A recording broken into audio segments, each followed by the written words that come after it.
Hi friends, Sandhya ராக சீரியலை பற்றி தான் நம்ம இந்த வீடியோக்குள்ளே பார்க்க போகிறோம். வாங்க நம்ம வீடியோக்குள்ளே போகலாம். மாயாவை தான் காட்டுறாங்க. அப்போ மாயா வந்து உட்காந்துருக்கும் போது திடீர்னு அவங்க சந்தியாவோட குரல் கேட்குது. என்னது அம்மாவோட குரல் கேட்டுட்டு இருக்குது அப்படின்னு சொல்லிட்டு மாயா பார்த்தோம்னா அவங்க வந்து ரொம்பவே பதட்டமாக அவங்க கீழே இறங்கி வராங்க. வந்து பார்க்குறாங்க, டிவியில் வந்து அவங்க அம்மா பேசிக்கிட்டு இருக்கிறாங்க. இதை பார்த்ததுமே மாயாவுக்கு ஒன்று முறையாக முழிச்சிட்டு இருக்கிறாங்க. ஆனால் தன்னுடைய அம்மாவை பார்த்து ரொம்பவே சந்தோஷப்பட்டுட்டு இருக்கிறாங்க. அவங்க பேசி முடிச்சதுமே என்ன அம்மா டிவியில் வந்தாங்க அப்படின்னு சொல்லிட்டு மாயா வந்து ஒன்றுமே புரியாமல் முழிச்சிட்டு இருக்கும்போது பார்த்தோம்னா சீனு அவங்க பக்கத்துல இருந்து சிரிக்க ஆரம்பிச்சிருந்தாங்க. என்ன சொன்னு என்ன பண்ணி வச்சிருக்கிற அப்படிங்கும்போது இதெல்லாம் உன்னுடைய வேலை தானே அப்படிங்கும்போது ஆமா அப்படிங்கிறாங்க. அடுத்து பார்த்தோம்னா வீட்டில் உள்ள அவ்வளோருமே வந்துருந்தாங்க. என்னாச்சு இது மாயா எவ்வளோ சந்தோஷப்பட்டு இருக்கிற அப்படின்னு ஜானகி சொல்லவும் அப்போ சீனு வந்து திரும்பவும் சந்தியா பேசுனதை டிவியில் போட்டு காட்டுறாங்க. இதை பார்த்ததுமே ஜானகி ரொம்பவே சந்தோஷப்பட ஆரம்பிச்சிருந்தாங்க. இதெல்லாம் எப்படி சீனு எப்படி நடந்துச்சு எனக்கு ஒன்றுமே புரியலை. இறந்து போனவோ எப்படி பேசுதா, ஆனால் எனக்கு எவ்வளோ சந்தோஷமா இருந்து தெரியுமா. என் தங்கச்சியோட குரலை கேட்டு எவ்வளோ நாள் ஆச்சுது. இதெல்லாம் எப்படி சீனு அப்படிங்கும்போது இதெல்லாம் வந்து ஒரு டெக்னாலஜி. இப்போம்லாம் வந்து இதெல்லாம் அசால்ட்டாக பண்ணிட்டு இருக்கிறாங்க. இறந்து போனவங்களோட ஃபோட்டோவும் அவங்க ஏதாவது பேசுனது மட்டும் கிடைச்சா போகிறோம், நம்ம இப்போ வந்து பேசின மாதிரிக்கே அதை காட்டிடலாம் அப்படிங்கிறாங்க. இதை பார்த்ததுமே ஜானகி ரொம்பவே சந்தோஷப்பட்டுட்டு இருக்கிறாங்க. எத்தனை வருஷம் கழிஞ்சு என் தங்கச்சியோட குரலை கேட்டிருக்கிறேன், எனக்கு எவ்வளோ சந்தோஷமாக இருந்து தெரியுமா அப்படின்னு சொல்லவும் அப்போ ரகுராம் பார்க்குறாங்க. ஜானகியும் சந்தியாவும் நம்ம பிரித்தது நம்மளுடைய தப்போ அப்படின்னு சொல்லிக்கிட்டு ரகுராம் வந்து மனசுக்குள்ள நினச்சிட்டு இருக்கிறாங்க. சந்தியா பேசினதை கேட்டதுமே ஜானகியோட முகத்தில் எவ்வளோ சந்தோஷம் அப்படின்னு சொல்லிட்டு ரகுராம் வந்து ரொம்பவே ஹாப்பியாக இருக்கிறாங்க. இந்த மாதிரி நடந்துட்டு இருக்கு. அடுத்து பார்த்தோம்னா வந்து மணியை தான் கட்டுறாங்க. மணி சாப்பிட்டுட்டு இருக்கிறாங்க. அப்போ என்னம்மா ரொம்ப பசியா, ஏன் இவ்வளோ அவசரமாக சாப்பிட்டுட்டு இருக்கிறீங்க, மெதுவாக தான் சாப்பிடுங்க அப்படின்னு மாயா சொல்லும் போது இல்லை நான் வந்து பிஸ்னஸ் மேனாக்கும் இப்போ, அதனால எனக்கு வந்து டைமே கிடையாது அப்படின்னு சொல்லிட்டு அவங்க இருக்கவும் இதை பார்த்துட்டு மாயா வந்து ரொம்பவே சிரிச்சுக்கிட்டு இருக்கிறாங்க. அப்போ நீயும் சாப்பிட வேண்டியதானம்மா அப்படின்னு மணி சொல்லவும் சரிம்மான்னு சொல்லிட்டு மாயாவும் சாப்பிட்டுட்டு இருக்கிறாங்க. அந்த நேரம் பார்க்கும்போது பத்மா வந்து தோசை எடுத்துக்கொண்டு அவங்க மணிக்கு கொடுக்கவும் அத்தை உங்கள் கையால் எனக்கு ஒரு தோசை சுட்டு கொடுங்களேன், உங்கள் கையால் தோசை சுட்டிங்கன்னா எனக்கு ரொம்பவே பிடிக்கும், அது ரொம்ப நல்லாவே இருக்கும் அப்படின்னு சொல்லும் போது இதை கேட்டதுமே பத்மா வந்து பயங்கரமாக கோவப்பட ஆரம்பிச்சிருந்தாங்க. இவளுக்கு வேலைக்காரியா நான் அப்படின்னு சொல்லிட்டு இருந்த பாத்திரத்தை தூக்கி அவங்க வீசிருந்தாங்க. இதை கொஞ்சமாக எதிர்பார்க்காத மாயாவும் மணியும் அதிர்ச்சி அடைகிறாங்க.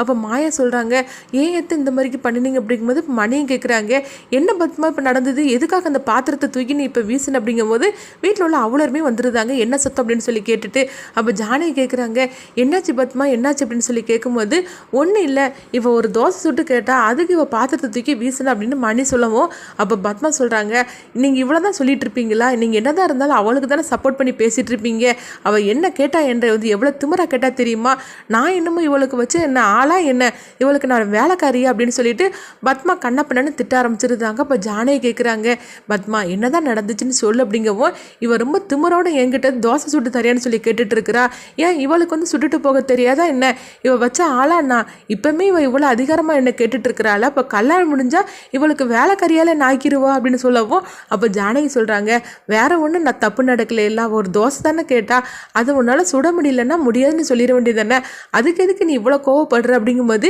ஆமாம் நீங்கள் என்னதான் இருந்தாலும் அவளுக்கு சப்போர்ட் பண்ணி தான் பேசுவீங்க, என்னதான் இருந்தாலும் உங்கள் தங்கச்சி பொண்ணுல அதுக்காக நீ இப்படி சப்போர்ட் பண்ணி தான் பேசுவீங்க, ஆனால் 24 மணி நேரமும் நான் தானே கிச்சனுக்குள்ளே கடந்துட்டு இருக்கிறேன் அப்படிங்கும்போது சாரு கூட வந்து ஒரு ஹெல்ப் பண்ணிட்டு இருப்பா, ஆனால் இவ என்னைக்காவது வந்து கிச்சனுக்குள்ளே ஏதாவது ஒரு வேலை செய்தால பெரிய மகாராணி மாதிரி உட்காந்துருக்குறா, உட்காந்துக்கிட்டு இவளுக்கு சேவகம் செய்ய சொல்கிறா, நான் என்ன இவ வீட்டு வேலைக்காரியா, இப்பவுமே இவ எப்படி என்கிட்ட வேலை வாங்குறாள், கல்யாணம் முடிஞ்சதுக்கு அப்புறமா இவளுக்கு வேலைக்காரியால நாய்க்கிருவா, இந்த வேலையெல்லாம் என்கிட்ட வேண்டாம் அப்படின்னு சொல்லிட்டு பத்மா வந்து ரொம்பவே கோவப்பட்டு பேசிட்டு இருக்கவும் அப்போ இதெல்லாம் பார்த்துட்டு சாரு வந்து ரொம்பவே சந்தோஷப்பட ஆரம்பிச்சிருந்தாங்க. ஓஹோ இப்பவுமே அத்தை தன்னுடைய வேலையை தொடங்கிட்டாங்க போலுக்கு அப்படின்னு சொல்லிட்டு சந்தோஷப்பட்டுட்டு இருக்கும்போது அப்போ கதிர் பக்கத்தில் வந்து பார்க்குறாங்க. சாரு சந்தோஷப்பட்டுட்டு இருக்கிறத பார்த்துட்டு கதிர் வந்து கொஞ்சம் எரிச்சலோட தான் இருந்துகிட்டு இருக்கிறாங்க. சாரு இந்த அளவுக்கு சந்தோஷப்பட்டுட்டு இருக்கிறான்னா அப்போ மாயம்மெல்லாம் அவன் மனசுக்குள்ளே எவ்வளோ வெறுப்பை வச்சுட்டு இருப்பா அப்படின்னு பார்த்துட்டு இருக்கவும் அப்போ சாரு வந்து கதிர் நிற்கதை பார்த்துருந்தாங்க. உடனே வந்து அவங்க சோகமாக இருக்கிற மாதிரி அவங்க முகத்தை வச்சுக்கிட்டு தாங்க. இதெல்லாம் வந்து ரகுராம் நின்று பார்த்துட்டு இருக்கவும் அப்போ ஜானகி சொல்கிறாங்க, ஏன் பத்மான் இந்த மாதிரிலாம் பேசிகிட்டு இருக்க, உன்னால் முடியாதுன்னா முடியாதுன்னு சொல்லிட்டு நீ போக வேண்டியது என்ன, அதுக்காக எதுக்கு இந்த மாதிரிலாம் நீ வார்த்தைங்களை பேசுகிற, நீ கொஞ்சம் பார்த்து பேசு பத்மா, வார்த்தைங்களை கொட்டிட்டா அள்ள முடியாது அப்படிங்கவும் ஆமாம் நீங்கள் பேசுவீங்க அண்ணி, ஏன்னா என்னதான் இருந்தாலும் உங்கள் தங்கச்சி பொண்ணுலாம், அதனால் நீங்கள் அவளுக்கு சப்போர்ட் பண்ணி தான் பேசுவீங்க, எனக்கு சப்போர்ட் பண்ணியே பேசுவீங்க, எல்லாமே இங்கே உங்கள் இஷ்டத்துக்கு தான் நடந்துக்கிட்டு இருக்குது, என்னுடைய இஷ்டத்துக்காக நடந்துக்கிட்டு இருக்குது, நான் தான் இத்தனை நாள் கொத்தடிமையாக இருந்துட்டேன், இப்போ என்னென்னா இவளுக்கு கொத்தடிமையாக நான் இருக்கணும் போலுக்கு அப்படிங்கவும் ஜானகி சொல்கிறாங்க, என்ன பத்மா நீ இந்த மாதிரிக்கெலாம் வார்த்தைகளை பேசிகிட்டு இருக்கிற, நீ எப்பவுமே வந்து இப்படிலாம் பேச மாட்டே, எதுக்காக இந்த மாதிரிக்கெலாம் பேசிகிட்டு இருக்கிற, ஒன்று இந்த வீட்டில் யார் அடிமையாக நடத்திக்கிட்டு இருக்கிறா, அப்படிலாம் ஒருத்தர் நடத்தலையே, ஏன் இன்னைக்கு வரைக்கும் நானும் உங்கள் அண்ணனும் அப்படியே அவனை நடத்திக்கிட்டு இருக்கிறோம், ஏன் இந்த மாதிரிலாம் பேசிகிட்டு இருக்கிற, பெரிய பெரிய வார்த்தைங்களா, உன்னால் முடியலன்னா அவட்ட முடியாதுன்னு சொல்லிட்டு போக வேண்டியதானே, எதுக்கு பத்மா இந்த மாதிரிலாம் நீ பேசிகிட்டு இருக்கிற அப்படிங்கும்போது, இங்கே பாருங்க நீங்கள் வந்து இப்படிலாம் பேசிகிட்டு இருக்காதீங்க, நீங்கள் எப்போ பார்த்தாலும் நானும் பார்த்துட்டு இருக்கிறேன், நீங்கள் அவளுக்கு தான் சப்போர்ட் பண்ணி பேசிட்டு இருப்பீங்களே தவிர எனக்காக நீங்கள் என்றைக்குமே நீங்கள் பேச மாட்டீங்க, அவங்களுக்கு வேலை செய்தால் தான் தெரியும் அதோட வலியும் வேதனையும், நீங்கள் என்னதான் இருந்தாலும் அவளுக்கு தான் சப்போர்ட் பண்ணி பேசுவீங்க அப்படின்னு கோவத்தோட பேசும்போது அப்போ ரகுராம் சொல்கிறாங்க, எதுக்காக இப்போ பேச்சை வளர்த்துக்கிட்டு இருக்கிறீங்க, எல்லாரும் அவங்கவுங்க வேலையை பாருங்க அப்படின்னு சொல்லவும் எல்லாருமே வந்து கோவத்தோடு அங்கேருந்து கிளம்பி போகிறாங்க. அப்போ ரகுராம் வந்து ஜானகியை பார்க்கவும் ஜானகி வந்து பேசாமல் அமைதியாக இருந்துருந்தாங்க. அப்போ இதெல்லாம் பார்த்துட்டு மாயா வந்து கண் கலங்கி அழுதுகிட்டு இருக்கிறாங்க. அப்போ ஜானகி வந்து மாயாட்ட சொல்கிறாங்க, மாயா உனக்கு ஏதாவது தேவைன்னா நீ என்கிட்ட கேட்க வேண்டியது தானே, எதுக்காக நீ பத்மாட்ட கேட்குற அப்படிங்கும்போது, இல்லைம்மா நான் வந்து அப்படிலாம் ஒன்றும் தப்பாக கேட்கல, அவங்க வந்து மாமாவுக்கு தோசை சுட்டு கொடுத்தாங்க, அதனால தான் எனக்கும் ஒரு தோசை சுட்டுதாங்கன்னு சொன்னேன், மற்றபடி நான் அவங்ககிட்ட வந்து எதுவுமே தப்பாக கேட்கல, ஆனால் எதுக்காக இந்த அளவுக்கு அவங்க கோவப்பட்டாங்கன்னு தான் எனக்கும் ஒன்றும் புரிய மாட்டுக்கு அப்படிங்கவும் அப்போ ஜானகிக்கு புரிஞ்சிருது. அப்போ பத்மா வந்து தன்னுடைய மருமகளாக மாயாவை ஏற்றுக்கவே இல்லை, இந்த கல்யாணத்தை அவளுக்கு இஷ்டமே இல்லை அப்படின்னு ஜானகிக்கு புரிஞ்சிருது. அதே மாதிரிக்கு ரகுராமுக்கு தெரிஞ்சிருச்சு. அப்போ ரகுராம் வந்து ரூமில் இருக்கவும் இப்போ ஜானகி வராங்க, என்னங்க இங்கே நடந்ததெல்லாம் நீங்கள் பார்க்க தானே செய்கிறீங்க அப்படிங்கும்போது, ஆமாம் எல்லாத்தையும் நான் பார்த்துக்கிட்டு தானே இருந்தேன் அப்படிங்கிறாங்க. பத்மா எதுக்கு ஒரு சின்ன விஷயத்த இவ்வளோ பெரிய விஷயமா ஆக்குறான்னு எனக்கு தெரியல, அப்போ அவளுக்கு மாயா தன்னுடைய மருமகளாக வரதில் கொஞ்சம் கூட இஷ்டம் இல்லை பொழுக்கு அப்படின்னு சொல்லவும் அப்போ ரகுராமும் சொல்கிறாங்க, ஆமாம் நீ வந்து சொல்கிறதெல்லாம் கரெக்டு தான், அப்போ பத்மா மனசில் வந்து மாயா தன்னுடைய மருமகளாக ஏற்றுக்கவே இல்லை பொழுக்கு, அதனால தான் இந்த மாதிரிக்கெல்லாம் நடந்துட்டு இருக்கிறா அப்படின்னு வந்து ரகுராமுக்கு வந்து புரிஞ்சு அவங்க சொல்லிட்டு இருக்கிறாங்க. அப்போ ரகுராம் சொல்கிறாங்க, இதுக்கு நான் ஒரு முடிவு கட்டிட்டேன் அப்படிங்கிறாங்க. என்னங்க சொல்கிறீங்க அப்படிங்கும்போது, ஆமாம் இதுக்கு நான் ஒரு முடிவு கட்டியாச்சு அப்படிங்கும்போது, நீங்கள் என்ன சொல்கிறீங்கன்னு எனக்கு ஒன்றும் புரிய மாட்டுக்கு அப்படிங்கிறாங்க. நான் உனக்கு ஒன்றும் புரியாது, ஆனால் நான் வந்து ஒரு முடிவு எடுத்துட்டேன், எல்லாரையும் நாளைக்கு கூப்பிட வேண்டியதான் வீட்டில் அப்படிங்கிறாங்க. என்னங்க சொல்கிறீங்க, எனக்கு என்னமோ பயமாக இருக்குது, நீங்கள் என்ன முடிவு எடுத்தாலும் என்கிட்ட சொல்லுங்கள் அப்படிங்கும்போது, இல்லை இல்லை அதை நான் நாளைக்கு தான் சொல்லுவேன் அப்படின்றதாங்க. இதனால ஜானகி ரொம்பவே பதட்டமாக இருந்துட்டு இருக்கிறாங்க. இவர் என்ன முடிவு எடுத்தாரோ தெரியலையே அப்படின்னு சொல்லிட்டு ரொம்பவே பயத்தோடு இருந்துட்டு இருக்கிறாங்க. அடுத்த நாள் ஆனதுமே வந்து ரகுராம் வந்து ஜானகிட்ட சொல்கிறாங்க, எல்லாரையும் கூப்பிடு அப்படிங்கவும் அப்போ ஜானகி கேட்குறாங்க, என்னங்க ஒன்றுக்கு 2 தடவை யோசனை பண்ணிக்கிடுங்க, நீங்கள் என்ன முடிவு எடுத்தீங்கன்னு என்கிட்ட சொல்லுங்க அப்படிங்கும்போது, அதெல்லாம் நான் சொல்கிறேன்னு சொல்லிட்டோம்லாம் இப்போ எல்லாரையும் வர சொல்லு அப்படிங்கவும் அப்போ ஜானகி எல்லாத்தையும் வர சொல்கிறாங்க. அப்போ எல்லாருமே வந்துருந்தாங்க. அப்போ சாரு நினைக்கிறாங்க, எதுக்காக இப்போ ஒரு திடீர்னு வீட்டில் உள்ள அவ்வளோரையும் வர சொல்லியிருக்காரு, என்ன நடக்க போதே தெரியல அப்படின்னு சொல்லிட்டு அவங்க பார்த்துட்டு இருக்கோம். இப்போ ரகுராம் சொல்கிறாங்க, நான் வந்து ஒரு முடிவு எடுத்திருக்கிறேன் அப்படிங்கிறாங்க. அப்போ ரகுராமோட அம்மா கேட்குறாங்க, என்ன ரகுராம் எதுக்கு நீ எல்லாத்தையும் வர சொல்லியிருக்கிற, நீ என்ன முடிவு எடுத்திருக்கிற, நீ எதை பற்றி சொல்கிறேன்னு ஒன்றுமே புரிய மாட்டுக்கு அப்படிங்கும்போது அப்போ வந்து ரகுராம் சொல்கிறாங்க, நான் வந்து மாயாவுக்கு சீனுவுக்கு கல்யாணம் முடிஞ்சதுக்கப்புறமா யார் யாருக்கு எந்தெந்த சொத்துன்னு சொல்லிட்டு நான் எல்லாத்துக்கும் பங்கு பிரித்து கொடுக்க போகிறேன், அதுக்கப்புறம் எல்லாருமே வந்து தனியாக பேரலாம் அப்படிங்கிறாங்க.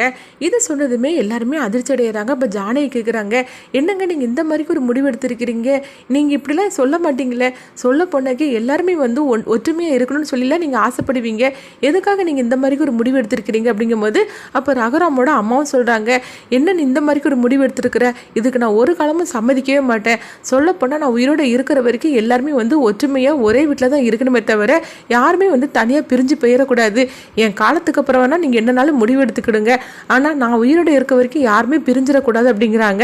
அப்போ இந்த முடிவுக்கு வந்து சிவாவும் சொல்கிறாங்க, ஆமாண்ணே நீ இந்த முடிவு எடுத்ததுக்கு நானும் வந்து சம்மதிக்க மாட்டேன் அப்படிங்கும்போது, இல்லை நான் எல்லாரை பற்றி யோசனை பண்ணி தான் எடுத்திருக்கிறேன், யாரும் வந்து யாருக்காகவும் நீங்கள் வேலை செய்ய வேண்டாம், அவங்கவுங்க குடும்பத்தையும் பிள்ளை குட்டியும் பார்த்துட்டு நீங்கள் பாட்டுக்கு போயிருங்க, அப்போ வந்து இந்த மாதிரிலாம் தேவையே இந்த பேச்சையும் கிடையாதுல்ல, அவங்கவுங்க தனித்தனியாக போயிட்டீங்கன்னா யாருக்குமே எந்த விதத்துலையும் பிரச்சனை கிடையாது, இது நல்லா நான் யோசனை பண்ணி தான் நான் வந்து முடிவு எடுத்திருக்கிறேன் அப்படிங்கிறாங்க. இப்படி சொன்னதுமே எல்லாருக்கும் புரிஞ்சு போச்சுது, பத்மா நேற்றுக்கு இந்த மாதிரிக்கு பேசினால தான் வந்து இந்த மாதிரிக்கு ரகுராம் வந்து முடிவு எடுத்திருக்கிறாங்க அப்படின்னு சொல்லிட்டு தெரிஞ்சு போச்சுது. உடனே வந்து மணியும் சிவாவும் வந்து பத்மாவை போட்டு திட்ட ஆரம்பிச்சிருந்தாங்க, இதுக்கு காரணம் எல்லாமே நீ தான், நீ நேற்றுக்கு பேசினதுல தான் அண்ணன் இந்த மாதிரிக்கு முடிவு எடுத்திருக்காரு அப்படின்னு சிவா சொல்லவோ அப்போ பத்மா சொல்கிறாங்க, நான் அப்படி என்ன தப்பாக பேசிட்டேன் அப்படிங்கும்போது, இல்லை பத்மா நீ வந்து பேசினது வந்து எல்லாமே முடிஞ்சு போச்சுது, இதுக்கு முன்னாடி நீ எதுவுமே பேச வேண்டாம், நான் வந்து இந்த கல்யாணத்துக்கு அப்புறமா அவங்கவுங்களுக்கு சொத்தை வந்து சேரக்கூடியதை வந்து நான் எல்லாம் பிரித்து கொடுத்துருந்தேன், நீங்கள் உங்கள் பாட்டுக்கு உங்கள் குடும்பம் உண்டு நீங்கள் உண்டுன்னு நீங்கள் வந்து தனியாக நீங்கள் வந்து இருந்துக்கிடுங்க, தனித்தனியாக சமையல் பண்ணிக்கிடுங்க, யாருக்காகவும் நீங்கள் செய்து கொடுக்க வேண்டாம் அப்படின்னு சொல்லியிருந்தாங்க. அப்போ பத்மா சொல்கிறாங்க, என்னன்னா நான் எது பேசினாலும் நீ வந்து தப்பாகவே புரிஞ்சுக்கிட்டேன், நான் ஏதோ நேற்றுக்கு கோவத்தில் நான் பேசிட்டேன், அதுக்காக நீ வந்து சொத்தை பிரித்து கொடுக்கணும்னு சொல்லி எதுக்காக இந்த முடிவு எடுத்திருக்கிற, அதுக்கெல்லாம் எனக்கு வேண்டாம் அப்படிங்கும்போது, இல்லை பத்மா நான் முடிவு எடுத்தது முடிவு தான், இதில் எந்த வித மாற்றமும் கிடையாது அப்படிங்கும். இப்போ சிவா சொல்கிறாங்க, என்னன்னா ஏதோ வந்து அக்கா தான் இந்த மாதிரி தப்பாக பேசிட்டா, அதுக்காக நீங்களும் இப்படி அவசரப்பட்டு நீங்கள் முடிவு எடுத்துடாதீங்க, நம்ம எப்போவுமே குடும்பமே வந்து இந்த ஊரில் வந்து ஒரு பெரிய குடும்பமாக நம்ம இருந்துட்டு இருக்கிறோம். அப்போ 4 பேர் பார்த்தாக்கி நம்மளை தப்பாக பேசிட மாட்டாங்களா? அதனால நீங்கள் எடுத்த முடிவில் வந்து நீங்கள் தயவு செய்து இந்த முடிவை மாற்றிடுங்க அப்படிங்கிறாங்க. அப்போ ஜானகி சொல்கிறாங்க, ஆமாங்க, ஏதோ பத்மா நத்திக்கு தப்பாக பேசிட்டா, அந்த ஒரு சின்ன தப்புக்காக நீங்கள் இந்த இவ்வளோ பெரிய முடிவு எடுப்பீங்கன்னு சொல்லி நானும் கொஞ்சம் கூட எதிர்பார்க்கவே இல்லை அப்படிங்கப்போ அப்போ பத்மா சொல்கிறாங்க, அண்ணா நான் சொன்னது தப்பு தான், அதுக்காக நீங்கள் ஏன் இந்த மாதிரிலாம் சொல்கிறீங்க, நான்லாம் அந்த குடும்பத்தை விட்டுட்டு நான் போக மாட்டேன் அப்படிங்கிறாங்க. அப்போ மணி வந்து பத்மா போட்டு திட்ட ஆரம்பிச்சிருந்தாங்க. அப்போ சாரு இதெல்லாம் பார்த்துட்டு இருக்கிறாங்க. எதுக்காக அத்தை இந்த மாதிரிலாம் பேசிட்டு இருக்கிறாங்க? சொத்தை கொடுத்தாக்கி பேசாமல் வாங்கிட்டு வர வேண்டியது தானே, எதுக்காக இந்த மாதிரிலாம் பேசிட்டு இருக்காங்க அப்படின்னு சொல்லிக்கிட்டு சாரு வந்து ரொம்பவே குழப்பத்தோடு இருந்துகிட்டு இருக்கிறாங்க.